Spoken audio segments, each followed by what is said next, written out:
పెద్ద పల్లెలో ఒక చిన్నవాడైన అర్జున్ ఉండేవాడు.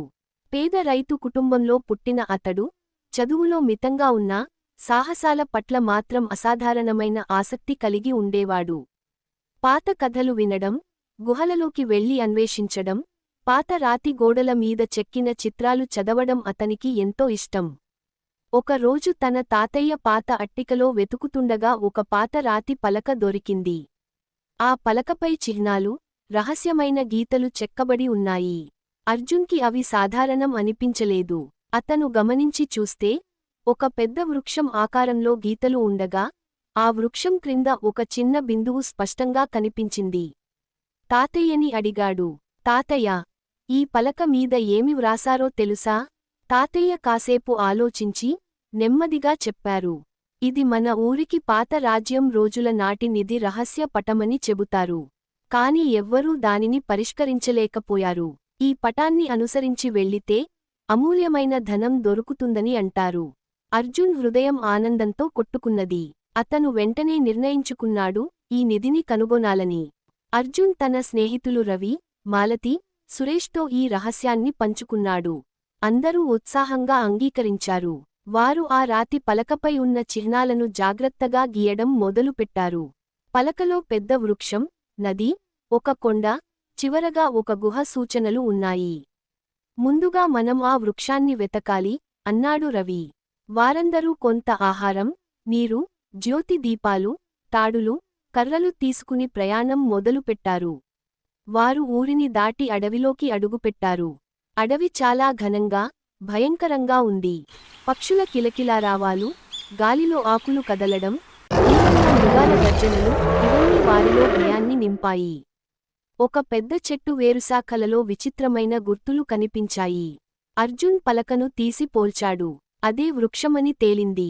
ఇక మనకు సరైన దారి దొరికింది, అన్నాడు అర్జున్ ఆనందంగా. కాని ఆ వృక్షం దగ్గర ఒక గుహంలాంటి రంధ్రం ఉంది. లోపలికి వెళ్లిన వెంటనే గాలి చల్లగా, గాఢాంధకారంగా అనిపించింది.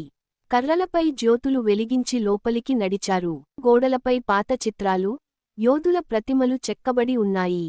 ఇది రాజ్యం కాలం నాటి గుహ కావాలి, అని మాలతి ఆశ్చర్యపోయింది. కొంత లోతుగా వెళ్లగానే, ఒక పెద్ద రాతి తలుపు కనిపించింది. ఆ తలుపుపై ఒక పజిల్ చెక్కబడి ఉంది. నీడలేని వస్తువు పేరు చెప్పు, తలుపు తెరుచుకుంటుంది. స్నేహితులు ఒక్కొక్కరు ఆలోచించారు. వెలుగు, అని అర్జున్ బిగ్గరగా అన్నాడు. తలుపు గలగలమని తెరుచుకుంది. అందరూ ఉత్సాహంతో లోపలికి పరుగెత్తారు. లోపల ఒక పెద్ద మందిరంలాంటి ప్రదేశం ఉంది. మధ్యలో ఒక రాతి పెట్టె.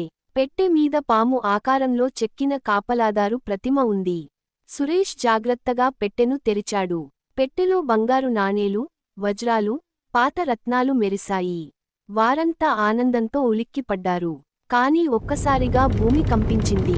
గుహలోని శిల్పాలు కదిలి పెద్ద రాతి తలుపు మళ్లీ మూసుకుపోయింది. అర్జున్ వెంటనే గమనించాడు, పెట్టె మూలలో ఒక పత్రం ఉంది. దానిలో వ్రాయబడి ఉంది, ఈ ధనం స్వార్థానికి కాదు, ప్రజల మేలు కోసం మాత్రమే ఉపయోగించేవారికి ఇది శాశ్వతంగా ఉంటుంది. లేకపోతే శాపం వెంటాడుతుంది. అర్జున్ తన స్నేహితులతో చెప్పాడు, మనము ఈ నిధిని మనకోసం కాదు, మన ఊరి పేదల కోసం, పాఠశాలలు, ఆసుపత్రులు నిర్మించడానికి ఉపయోగిద్దాం. అందరూ అంగీకరించారు. వారు తాడుల సహాయంతో గుహ బయటకు వచ్చారు. నిధిని జాగ్రత్తగా తమ ఊరికి తీసుకువచ్చారు.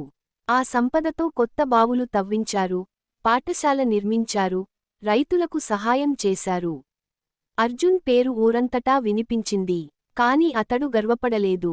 తాతయ్య చెప్పిన మాట గుర్తు చేసుకున్నాడు. నిజమైన నిధి బంగారం కాదు, ప్రజల విశ్వాసం.